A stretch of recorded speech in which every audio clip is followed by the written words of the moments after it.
We're live. And we are live. Welcome back, everybody, to Behind the Tool Belt, episode 218. Today, we have another special guest. Stay tuned. We will be back after our short intro from our sponsors.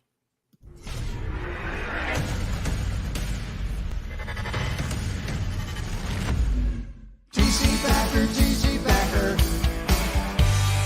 Roofing, siding, windows, gutters, solar. Roofing, siding, windows, gutters, solar. TC Backer.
Is your lead flow down? Whether you're a company owner, office staff, salesperson, or installer, you're a roofing rock star.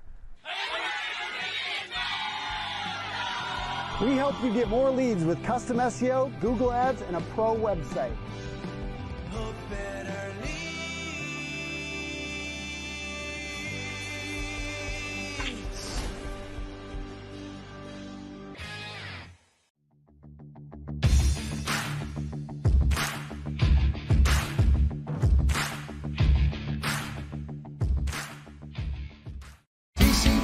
TC Backer.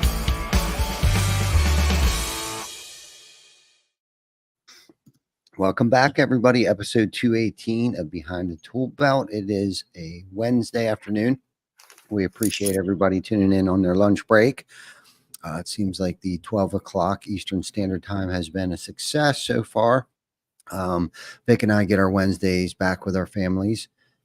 We've had our Wednesdays held hostage for so long, and our at least Wednesday evenings anyhow. But we're back, and looking forward to this awesome episode with a good friend of mine, David Summerly. And we thought we would try something different and get Vic's pretty face, who's normally behind the camera. We thought we'd put him in front of the camera today.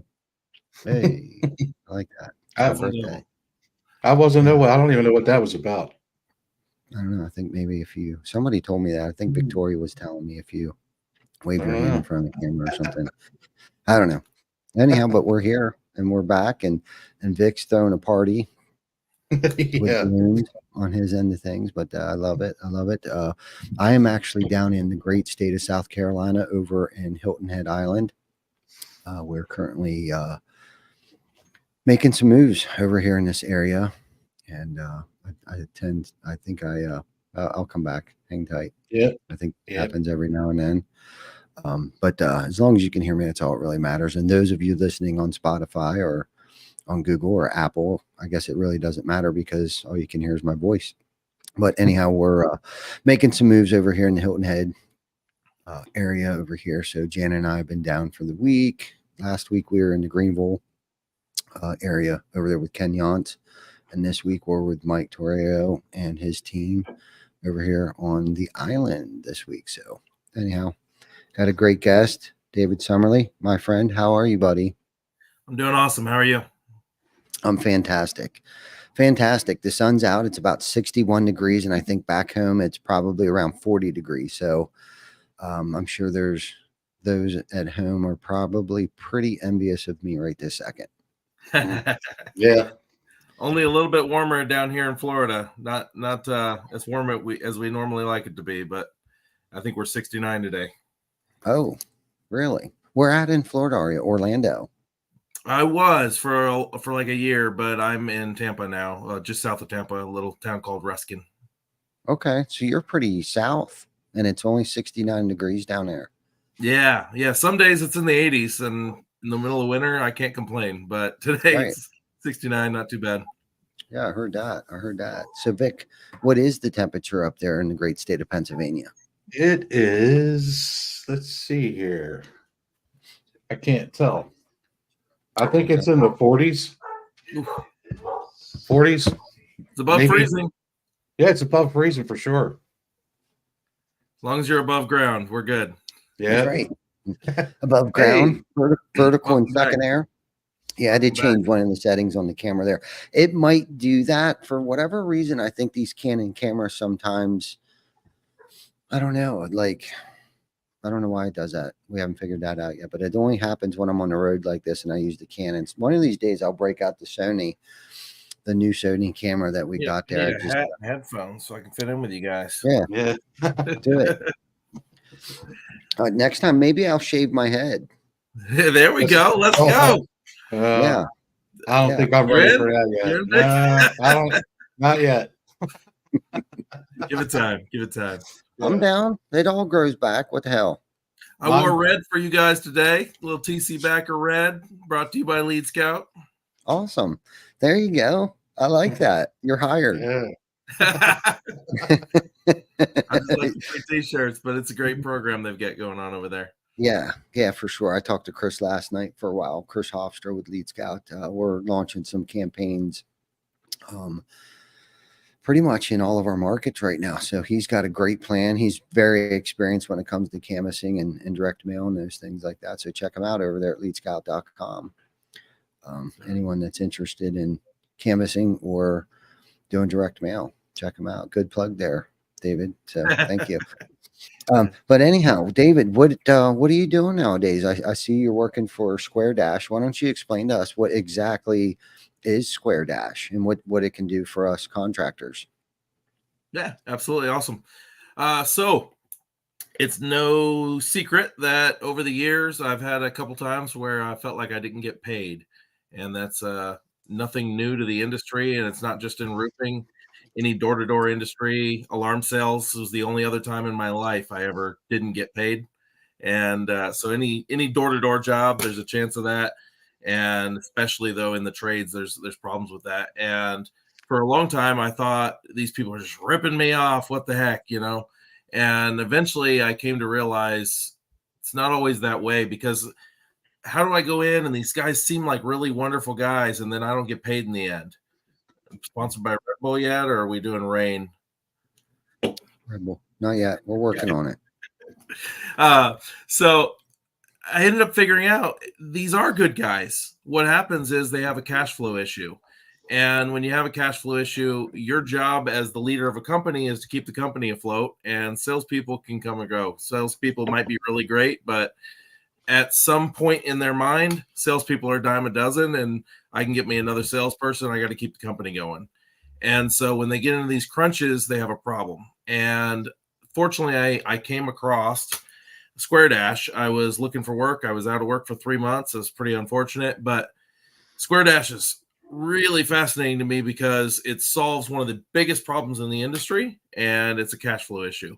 And all these contractors are putting out all these money, going and being hurricane heroes and all these things, and spending all this money, paying crews out of their pocket instead of out of the check because they're waiting to get paid, all these kind of things. They're going out and spending tons of money, putting tons of cash out there, and then they're in a situation where they could go bankrupt. And that's what ended up. My boss was in a situation where he'd go bankrupt as a roofer, and he said, this is a problem, and it's not just me. I'm doing everything right, and here I am, and I need to fix this. And so he created Square Dash. And so what it is a managed billing service where we go in and basically get you your money a lot faster by having a whole team of people for a fraction of what it costs to hire in-house. You have a whole team of people that specialize in just collecting this money, calling, bugging the insurance company, calling, bugging the mortgage company, doing it in a way that moves things a lot faster, having the homeowner, instead of the salesman running around wasting time picking up checks, that costs the company money. If the salesperson is driving a half hour, an hour to go sit down with somebody and ask them for a check instead of a referral, and then they're going to this gas station, they're going to talk to the gal at the front desk, talk to their buddy, maybe go to lunch after. Next thing you know, you've lost a half a day to a day for a salesman to pick up a check instead of a referral. That's a problem. It costs companies hundreds of thousands of dollars a year in revenue, and they don't even realize it. And so what we do is we have people that go in and do all these services for you for a fraction of what it would cost you to hire in-house. And then if they want, they can click a button to get paid almost instantly instead of waiting the weeks to months that it takes to wait for the insurance company, the mailman, the mortgage company, and so forth. Wow. Now, how does that affect, because I know a lot of times with insurance work, the scope of work that the insurance company gives you doesn't always quite match, what exactly needs to happen on the job or price while incurred, right? Like things happen, Right. you get the shingles off, and I'm speaking of roofing, right? You get the shingles off and the sheeting is damaged. So how does that affect that area? Like if you got to do a supplement or PWI? Yeah. So we work with supplementers. We've got like SFY, for example, and balance claims. We're working with both of them right now and their contractors to make sure that we're making it the best possible experience for the contractor and being able to partner with them instead of work against them, if that makes sense. So what we end up doing is there's parts where they take over, we take over. We basically manage that back and forth so that it's less stress on the contractor. We're trying to make their job easier, not harder. And so there's parts of it where they've sent out that supplement, and now we go say, hey, where's that supplement, Mr. Insurance Adjuster? And we're bugging them. That's another set of people bugging them, and they get moving a lot faster. And so whether they're working in-house on the supplements or outsourcing it, we work with both. But we're not going to go and negotiate those portions. We're just going to go say, hey, where's the money and what do you need so we can get this moving? Yeah. So what is is Square Dash like an app? Is it a monthly fee? Is it you guys get paid like a percentage of that particular claim, or how does that work? So I haven't sold them on this motto yet, but I think of it like everybody says sell, build, collect. And I say sell, build, Square Dash. We are trying to become that portion of the industry. Sell, build, Square Dash. And so basically you pay a monthly fee for your billing services based on your success last year. We lock in that pricing for you for a year so you can scale as far and wide as you want. And that's our problem, not yours. We're going to go with you. We're going to go that extra mile, no matter how big you scale. And so you're locked in at your pricing for a year. And then at that point, we'll review it and see what makes sense. But then if you want to have money instantly, instead of waiting the weeks or months, I'm sure, I mean, you've done a lot of claims, I'm certain. So, the claims process can take weeks to months to sometimes years. And contractors that want to get paid right now on approved scope, any undisputed funds, they click a button in there, whether that's the front end check, the back end check, or multiple checks. They just click a button and say, I want to get paid right now. And there is a small cost to that. It's 5%. But when you consider that it's going to cost you a lot more than that, if you're 90, 180 days out, the cost of having that money, that capital sitting out there, having to pay your crew out of your pocket instead of out of the check, having that salesman run off thinking you're not going to pay him, having the supplier charging you more because you're out so far. Whereas if you did it within 10 days, ABC's gives you a discount. It just makes sense. Yeah. No, and that's a great point, man. There's actually a lot of great points here and different topics and stuff that we can talk about here. And I think a lot of people, and especially homeowners or insurance companies or mortgage companies, don't think about like the interest that's incurred, from ABC, right? Sometimes you can have a 30, 60, even I've even heard, companies, maybe not ABC, but I'm just going to sum it up as distribution may give you a 90-day term, right? Could be 60 days, but then interest kicks in on the last 30, pushing it out to 90 days. And that interest can, man, that can range from 1% up to 6% interest there. So there alone, I think would be a huge benefit if you guys are only charging 5%. And let's just say you got 5 or 6 of these claims out there that they're messing around with, and you got 5 or 6 jobs with ABC that, you know, you're waiting on your money to pay your salespeople, to pay your sub crews, to, you know, pay your distribution, and for just a small nominal fee of 5%, at least you know what that is. That's very consistent. You can almost build that into your overhead cost. Exactly. Right up front, which, you know, if you're a savvy business person, you would think that right away. And what I think is cool about this too, it sounds like you don't have to use it for every job. So let's just say, you know, you got a big claim, right? You came across this hotel or something big like that. And I would imagine, and I should have probably asked you this question: does it matter how big the claim is? Is it like you only deal with like $5,000 to $10,000 claims, or can it be $1 million? Oh no. Claim So right now, under our current structure, and that may change in the near future, but under our current structure, they basically give you what best or most easily can be explained as a credit limit based on your revenue that you're doing. So if you're just getting started in this industry and you're doing $300,000 a month, and all of a sudden you take on $4 million overnight, we're going to have to review that and see what we can do about that. But if you're doing 3 or 4 million every month on you know, all the time, and then you have a big, huge claim that comes through, no problem. It's within your credit limit. Maybe your credit limit with us is 150,000 at a time. And as we collect all your stuff constantly, it's adding back into your credit limit.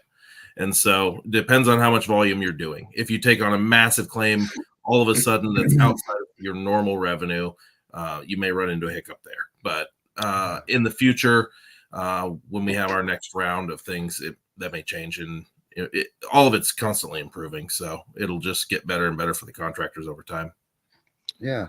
Now, have you guys partnered with any or made relationships with any insurance companies?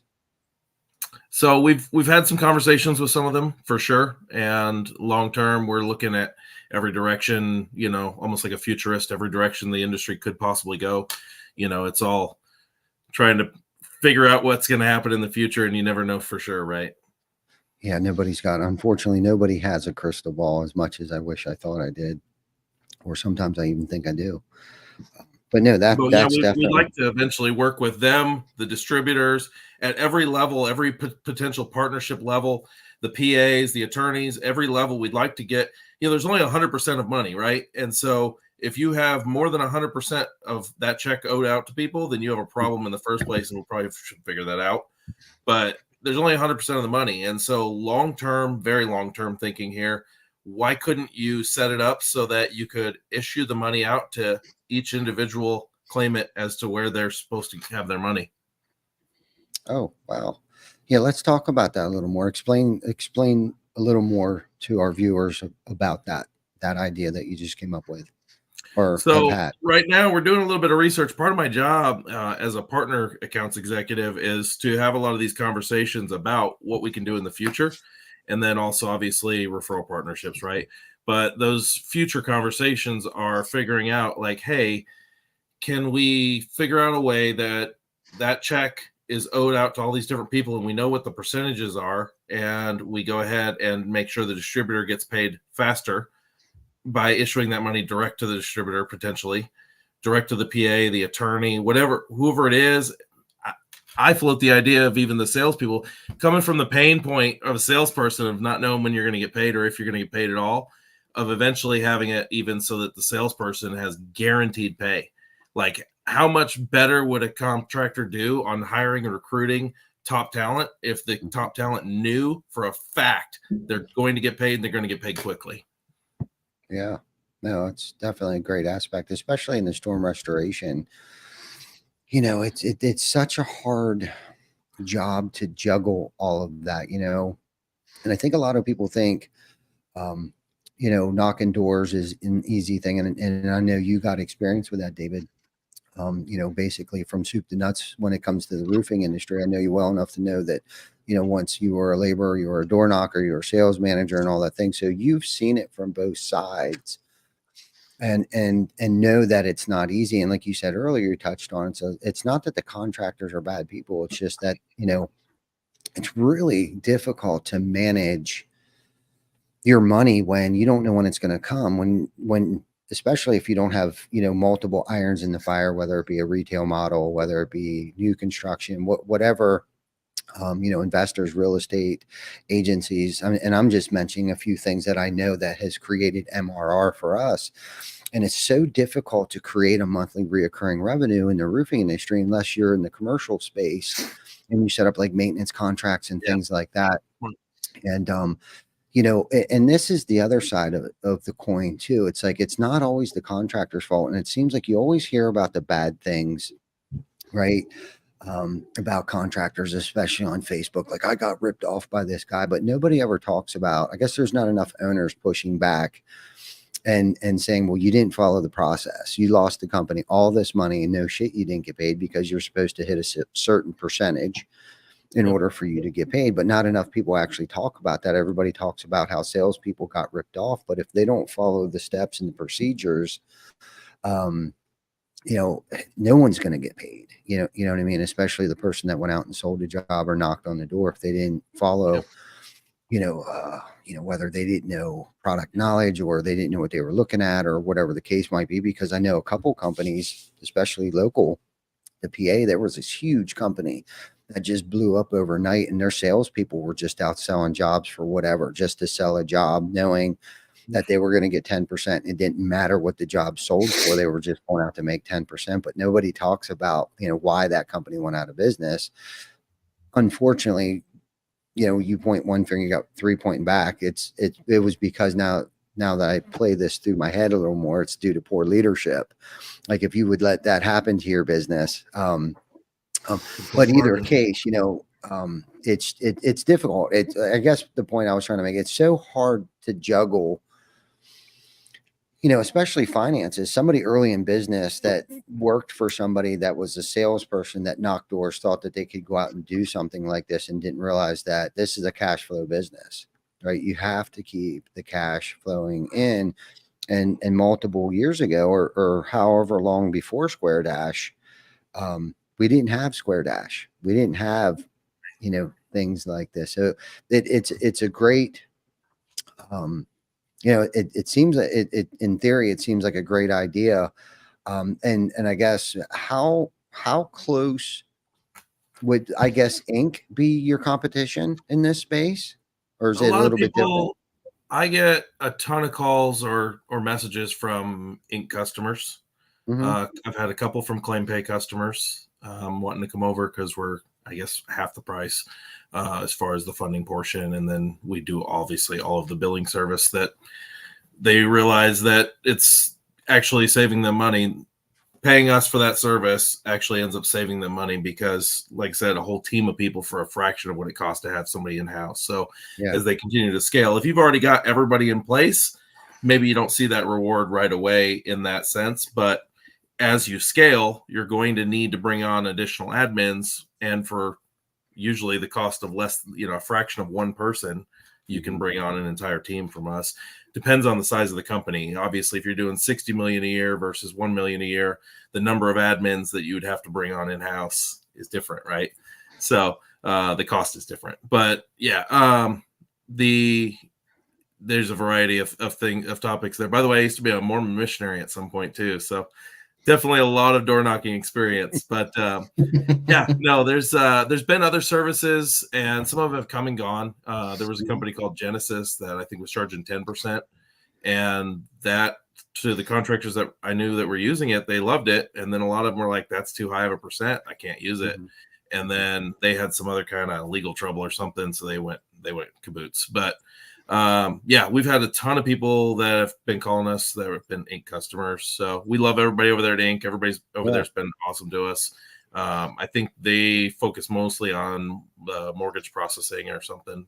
I'm not fully equipped on what all they do, but yeah, that's I probably get asked about Inc. more than any other. as a potential I bet competitor. because both are very unique to their niches. You know what I mean? And that's why I asked you that question, because like you said, that a lot of great people over there in Grind Holiday and their team over there are just a group of outstanding individuals like yourself, David. And I was just trying to sit here thinking about the differences there. But like you said, they have their own niche over there and provide a wonderful, great service to us contractors that might need something like that. And then you guys here, unfortunately, I haven't heard of it until you came along. But again, no matter where you go, David, it seems like success follows you. You know what I mean? And it really goes into the type of individual that you are, and how you represent yourself and the company that you work for. Which, you know, and we all know, and this could be a topic in itself, that most people buy from people, right?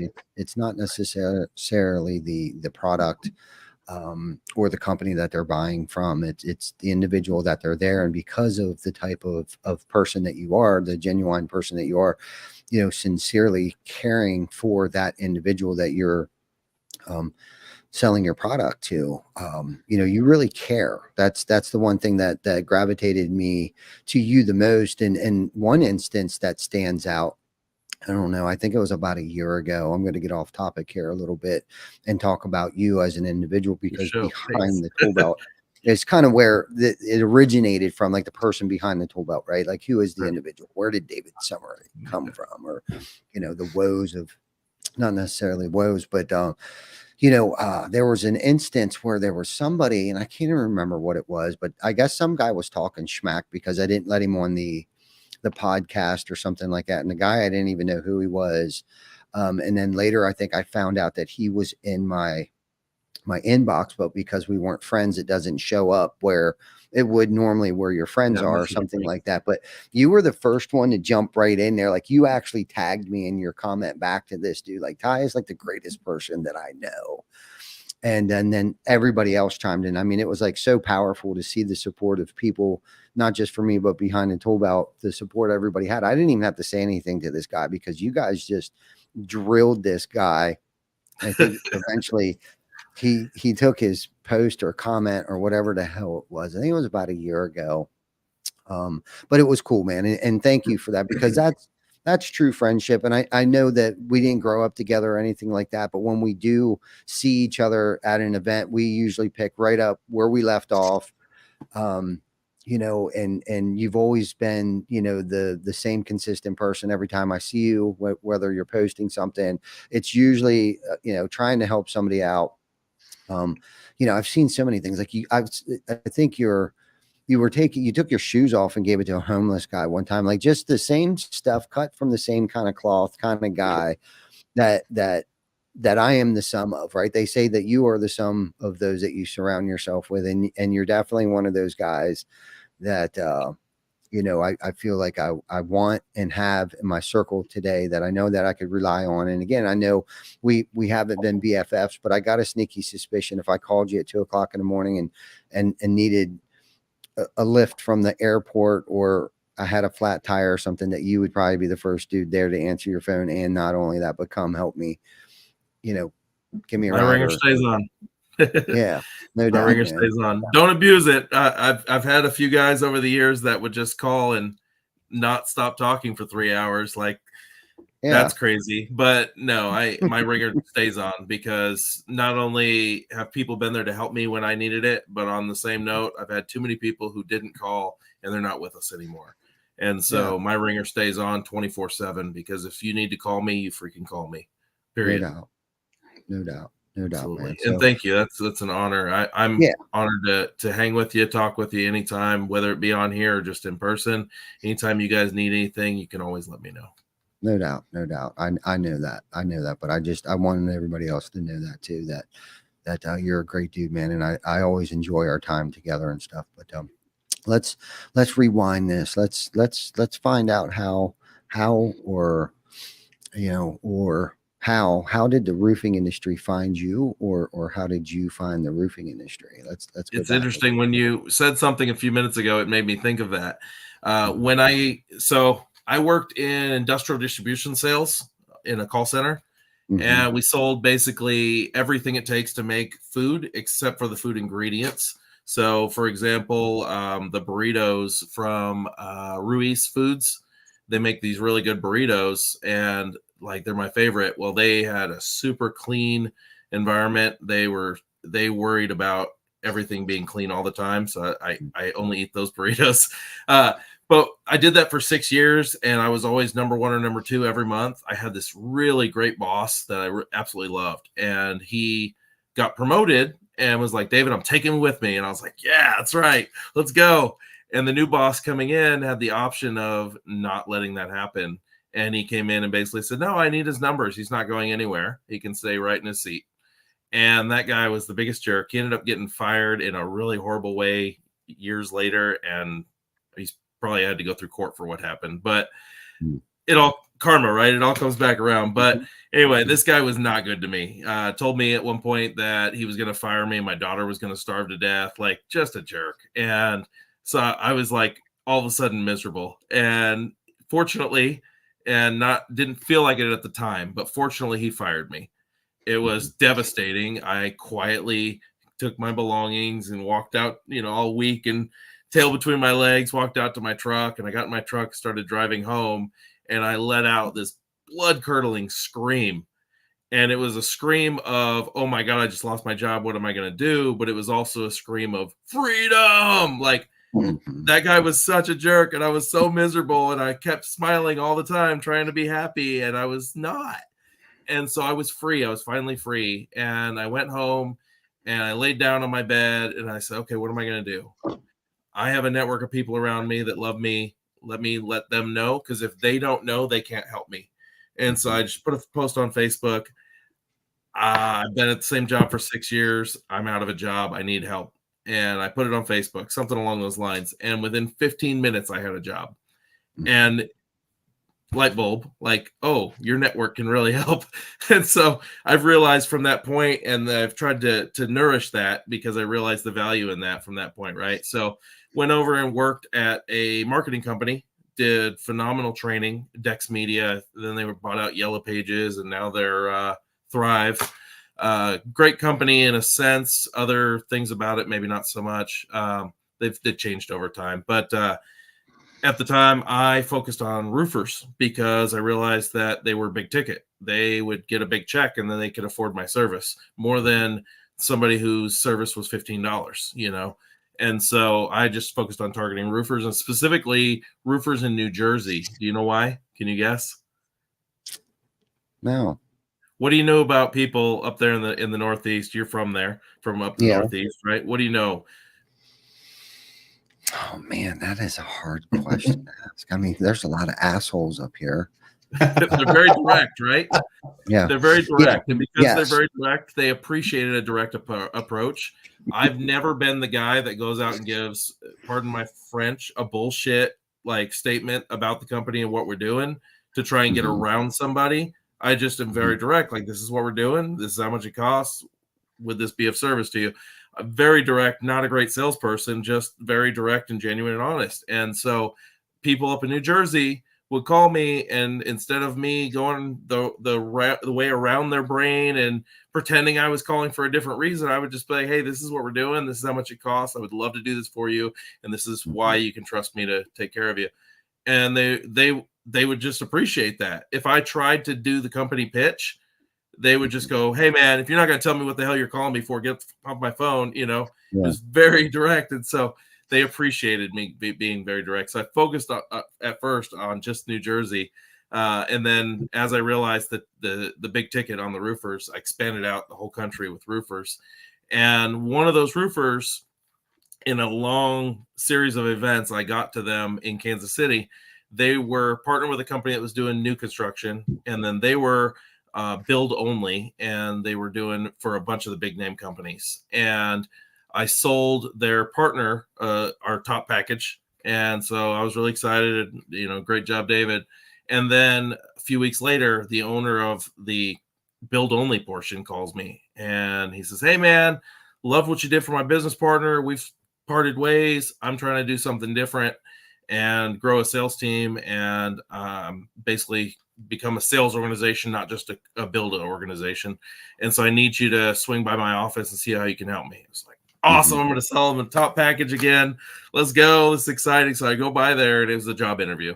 And basically he tells me that, you know, all about roofing and storm restoration and all the opportunity. I was like, hey man, I think that sounds great. I've got a friend I can refer to you. I don't know anything about roofing or storm restoration. I'm not the guy for you. And he says, ooh, you don't understand. Every time I've called, you've answered the phone. Every time I need something, you actually give a damn. That's the kind of person I want in front of my customers. You have the right character for what I'm looking for. The roofing stuff I can teach you in 5 minutes. And sure enough, I got about 5 minutes of training on a roof. He said, I think this kind of looks like hail, as he points at some not splatter, and hands me a stack of contracts, and that was it.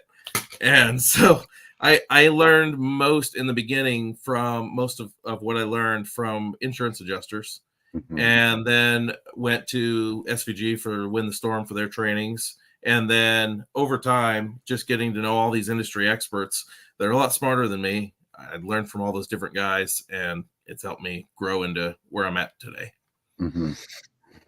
Wow.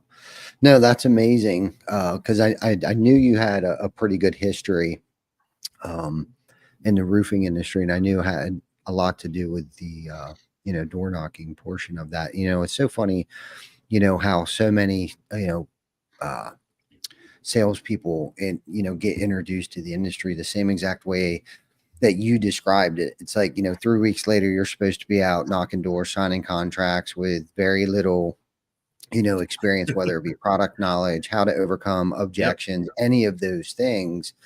And I believe still today, you know, a lot of companies still try to train their people up, you know, in like a 3-week period of time. And I mean, that's great if they're coming from the roofing space and they just really need to know, you know, learn your culture, learn your systems, learn your processes and things like that. But when it comes to, you know, product knowledge and things like that, especially if you didn't come from our industry, it takes a lot longer to educate someone so they can turn around and educate the homeowner, whether it be the insurance process and helping them along through that process of the, you know, the insurance part of it. But not only that, but educating them on like, hey, this is what we're going to do. We're going to tear your roof off. It's going to look like a bomb went off.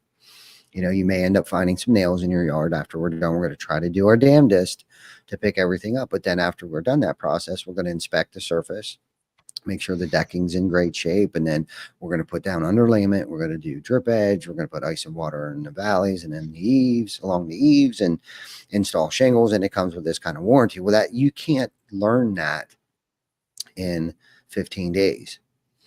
You know what I mean? So, you know, it's funny to hear how you were trained was very similar to the way that I was trained. And then what happens is it takes another 6, 9, 12 months to clean up the mess from that salesperson that came into the organization that was supposed to learn all this stuff in 15 days. You got it. You know, and the reason why I bring this up is because I think, yes, we can figure out the type of individual in 15 days, like if they're going to be a good fit in our organization. But I think it's unfair to think or say that, you know, they're going to learn everything and they should be out, whether it's retail or knocking doors or whatever the case might be. However, if you're selling deductibles or if you're actually selling jobs to homeowners, it doesn't really matter. It takes a lot longer. It takes experience. It takes time. It takes, you know, shadowing people and having people shadow you and being very patient, tolerant, loving, caring, right? To get a person up to speed. And it takes 30, sometimes 60, 90 days, you know. And then if you do other facets of the industry, whether it be siding, windows, gutters, there's a whole nother, you know, animal inside those facets of the company outside of roofing. So it's just, it's funny because we're trying to create right now a university. We're calling it TC Backer University, or America's Roofing Company University. And, you know, it's a 30, 60, 90 day incubator that somebody comes in and, you know, it's pretty thorough, you know, like their first week, hour by hour, they'll know exactly what it is that they're going to do. And then the second week, they're going to know exactly what they do down to the lunch break for 30 minutes. Go drink a Red Bull, go out in the parking lot, do 10 jumping jacks and get your ass back in there, right? Like get that blood flow because we just threw a lot at you. So go take a break, come in and then get with your your tribe leader, and he's going to review some more stuff with you. But what happens is when you do that, it's called success by proximity. Just come on in here, hang out with us for 30 days, attend all sales training, attend all sales meeting, go out, canvas 300 homes in a week.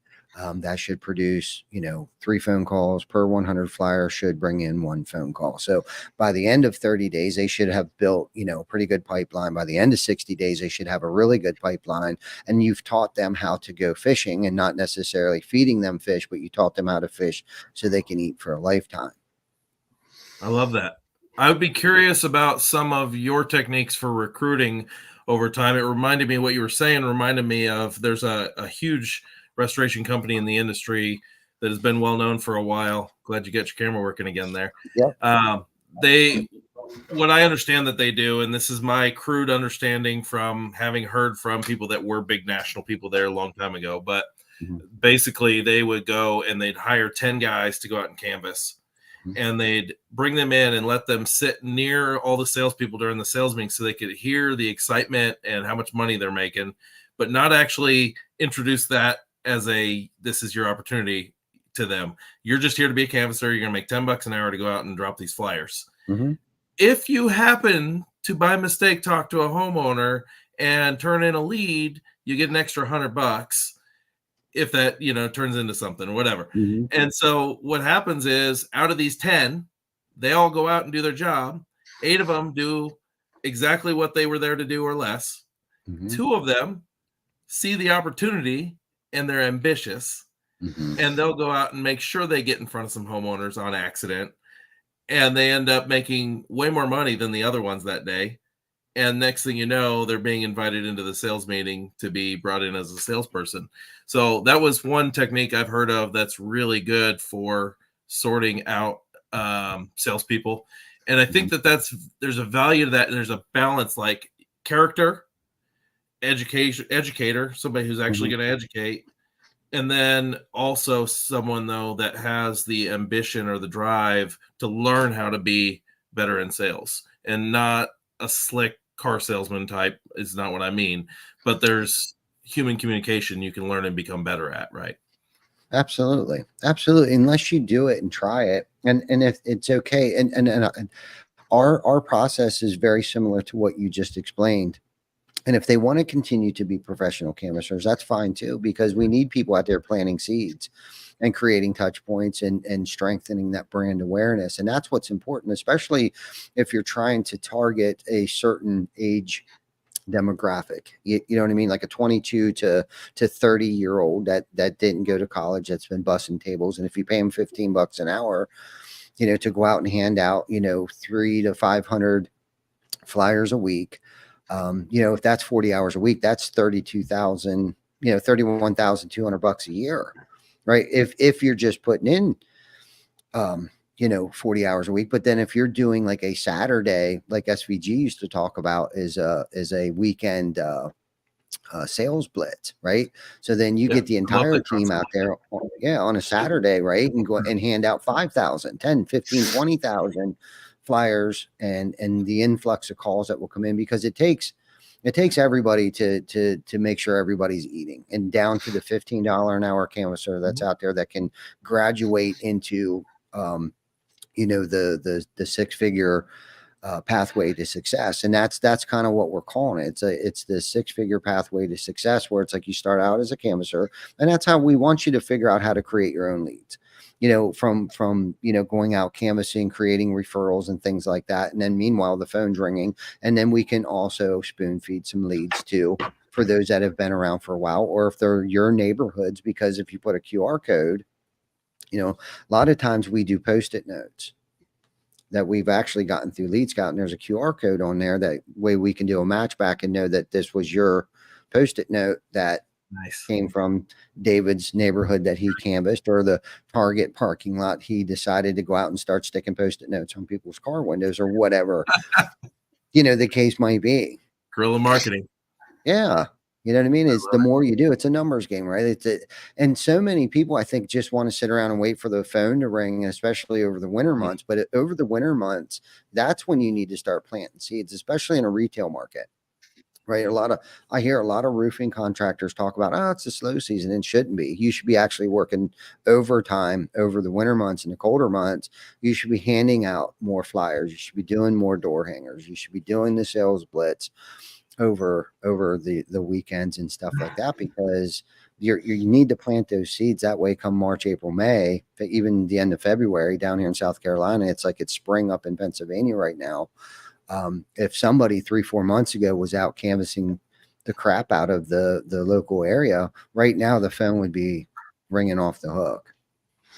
Absolutely. I think that if you want to make it a sellable business, you need to have a more consistent income year round. You can't have a seasonal only business.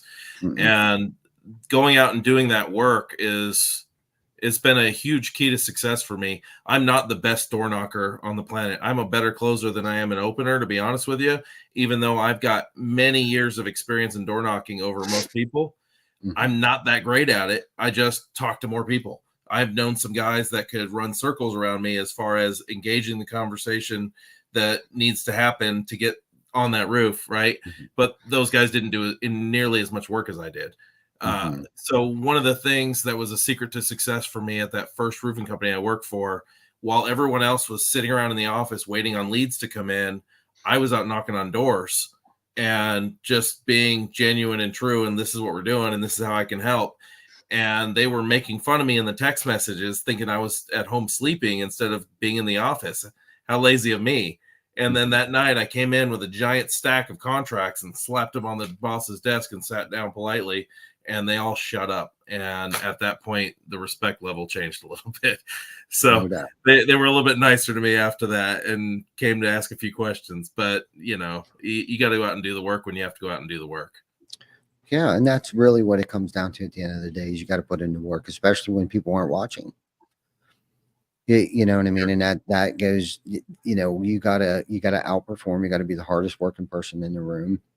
And it's really easy to do. And if you can talk to people, and like you said, if we accidentally run into a homeowner out there, and that's where like the company history comes into play. You don't need to know product knowledge right away. Just to be out there like, hey, we're a roofing company. We're local to the area. We've been in business for 17 years. We help homeowners all throughout your neighborhood, and didn't know if maybe you'd want me to set an appointment to have someone come out and inspect your roof. And really that's all it takes. Yeah, Open that there's door. customers of every kind and stripe, but I find the vast majority of people will forgive you for not knowing something, but they know whether you're telling them the truth or not, no matter how slick you think you're being. And so I hear these guys will go out and they're just good with confidence or words or whatever, and they can get a few that way. But most homeowners understand whether you're being truthful or not. And one thing I learned working the Hurricane Laura in Louisiana and Ida later, Hurricane Laura, though, there was a ton of contractors came over from Texas into that area, and they have certain ways of saying things. So like Iowa is pronounced to them as Iowa. And so if you're from Texas and you don't know that and you pronounce it Iowa, they know you're lying when you say you're not from Texas and that you're a local, And so what they would do is they would set you up. They would ask you questions to get you to lie to them, because a lot of the Texas roofers, no offense to the Texas roofers, 7 out of my top 10 cities on Facebook that follow me are from Texas. So I love you guys. But Yeah. A lot of the Texas roofers that came over would just lie. They were trying to be slick salesmen. Yeah, absolutely. Yeah. We've been here for years. We got an office, blah, blah. They were lying. And the local people knew it. And they wouldn't even tell them they knew it. They wouldn't call them out. They just, okay, thank you. I'll get back with you. And then they'd turn to the other person next to them. He's lying, And they knew that they were lying. And so having good character and going out and telling the truth, and like you said, just knowing the company story, just knowing enough that you can get those conversations going. And then, hey, I don't know the answer to that question. I will get back to you with it. And then following up and actually doing so, it makes all the difference in the world. Absolutely. Absolutely. I mean, and that's what's going to keep you in business for the longest too, is just being as genuine and as authentic and as transparent as possible. And that's kind of what, has grown our company, is that, we don't want to be necessarily considered a storm chaser. We want to be where the storms are. We just want to have boots on the ground, establish local, community, camaraderie with the local, and have an impact on a local economy, and participate in local community events, and whether it be food drives, whether it be diaper drives, whether it be, because we want to be that hometown contractor. And I also think it helps to retain and recruit people that want to come work for a company that's stable and not running around trying to chase storms, and you're away from your family at 3 months at a time and stuff like that. But if you actually open up and take some of your clients with you, or some of your clients are already there, whether it be new construction, like Ryan Homes is over here in the Bluffton area, Lennar's here, K-Off's here. We do work for all of them in 9 different, 4, 5 other states as it is. And that's why we're here. You know what I mean? We were able to recruit and retain people because they're not jumping all over the place. Wherever we go, we're planting roots there. We're going to become a household name wherever we're at. And we're going to participate in any type of community involvement or improvement that we possibly can. And I think that goes a long ways with, like you were talking about. It's just, being authentic. Like, we've only been here for 12 months, but we don't plan on going anywhere. We have been in business for 17 years, just knowing the company story, and being as honest as possible as you possibly can. I love that. Yeah. Yeah. So, well, cool, man. We're just about 51 or so minutes into this, man. Is there anything before we get off here that you want to leave our guest with whatever it's maybe it's a promotion that you guys are running, or maybe just a golden goose egg that you would like to leave with everybody? I appreciate you having me on. This show, I've watched you grow over many conferences over the last couple of years, and it's just been awesome to watch you grow as a show, as an organization, as a speaker, and also as a leader. Somebody posted the other day, kind of behind the scenes, Thomas, I think, posted a video of you talking to your team, and the leadership in you is just absolutely incredible. And I don't say that just to like stroke your ego. Like, it's nice. Like, us good people have to stick together. There's a lot of people in this industry that maybe don't always have the best of intentions. Maybe they, try to get over on some people. Maybe they've got some character issues that they need to work on. But the vast majority of people in this industry are good, solid people. And if we're going to survive in an industry where you can make quick money fast, and you're going to have those kind of folks coming in, the good people have to stick together. They have to support each other. They have to help each other grow, have to be honest with each other, and everything we can do to help each other in that way. And everything I can do to help you or anyone else in our network that's a good, solid person. And even if they're not, maybe they still need some love. Mm-hmm. Let's make that happen, So yeah. I'm here for it. No doubt. I love that. Thank you so much.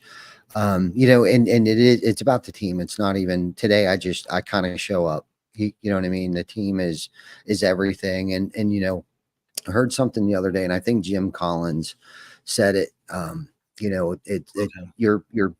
think it's your people. Your people aren't your asset, or people aren't your asset. What is your asset is good people are your asset. Not just people in general, but good people are what is your asset. And he's so true about that, because we've had a lot of people come through, right? But most of them have stayed. And those that have stayed or have gone, doesn't matter. They've all changed in one way, shape, or form, whether it was they've become better leaders. They've leveled up in many areas of their life, whether it be financially, personally, professionally, have leveled up. And those that have gone through, I also know, are not the same as they were when they came through our company, right? And I can only wish them well, and I hope that they can go on and make $1 million or $100 million, and are able to impact just as many people's lives as we have. Because sometimes they have to go get in the right place to grow to that next level. Right. And one thing I admire about you, just like Hunter Ballou, is the concept. I think John Maxwell talks about it as leaders build leaders and not just followers. And I see that that's something that is really important to you, and it's important to me, to Hunter Ballou, other gentlemen like that, Adam Bensman. Leaders build leaders. And I love that there's a leadership culture that's growing in the roofing and storm restoration industry. For sure. And this is the other cool thing about it. Great leaders, right? And good leaders attract followers, and great leaders create other great leaders. But what's even cooler is that they also attract other great leaders. Yeah. You know what I mean? And I've been fortunate in that aspect that I've been able to attract really good, smart people, smarter than I can even imagine, so smarter than me and most areas of this business today. And that's probably been one of the biggest things that has helped us grow in many areas. It helps me grow personally and professionally, but more importantly, have been able to watch them grow. But the company itself has been able to grow because of those people that we've been able to attract, because like you said, David, they're into the same things that we're into. We're into impacting other people's lives, right? And when you can attract other people that are into having an impact on people's lives, whether it be homeowners, whether it be their coworkers, great things can happen when you can attract that many great people trying to make an impact on an industry as a whole, distribution, manufacturing, and local communities. Dude, magic happens. Like my pipe dreams can't even fathom where we are today. Like back in the day, I thought, we want to do these things, and it's like, dude, we're not even, I couldn't even imagine we would be where we're at today. I thought I did, but it's just where we're at today has become unimaginable. And the people that are in my life today, the homeowners, our coworkers, people that I've met. I met a real estate guy today, and met him for the first time. I talked to him on the phone the other day. I met him today, and it is going to blossom into such a wonderful relationship because of the things that he's into and the conversation that we had. And then, and when it comes to things like that, it's like, that's when you realize that your network has become your net worth, and because of this guy's relationships and the people that he's going to introduce us to, because of the longevity of continuously doing the next right thing, especially when nobody's watching. It has landed us here in Hilton Head, South Carolina, with some of the big real estate, monsters in the area that weren't like, oh, you haven't been here for 10 years, blah, blah, blah. It didn't matter. These guys know what we're about and what we're trying to do. And they're willing to help us out in any way, shape, or form possible because of our reputation has preceded us, thank God, and the people that they know that we know, and the connections that we've made, through that network. So, it's just, again, this goes back to where it's like my pipe dreams back in the day, can't even imagine the reality that we're living today. Amen. So can I share one insight that just occurred to me recently? Yeah. They say that knowledge is power, and that it's not what you know, it's who you know. And it occurred to me recently, you can know all kinds of people, but if they don't know you, it doesn't matter. Who knows you, what you do, and actually can vouch for you makes a massive difference on your success, more so than knowing them. If they know you and they know who you are and that you're of good character and that you will come through, that is a massive differentiator. I am curious, before we sign out, you and I have held this conversation and we have not heard much from Victor there. Do you have any insights for us on this conversation or just in general? I just want to say I appreciate you coming on, man. You starting last year with the conference tour we did, I got a chance to talk to you, and you're a decent person, man. You're authentic, and that's what we're about. And like Ty was saying, man, we all kind of gravitate to each other, and I just appreciate you, and I just appreciate you being on the show today. Thank you. Appreciate you. Yep. Yeah, for sure. Yeah, for sure. Well, cool, man. Thank you for coming on the show with us, David. Vic, thank you for allowing us to manipulate you to get in front of the camera today and not behind the camera today. And thank you for all our viewers, our listeners. Don't forget to like, love, subscribe, review us. I believe you can review our YouTube page and our Apple and Google and Spotify. You can review them, but check us out on the replay. And if there's any topics that anybody ever wants to listen to, let us know in the comments. And if anybody wants to come on the show, also reach out to Vic, myself, or anybody that you know that we know. Reach out to them, and we'll get you on the show. So thank you everybody for tuning in. Have a wonderful Wednesday afternoon, and we'll see you next week for episode 219 with Steven Spence with Project Map It. Be good. See you guys later. Yep. See ya. See you guys.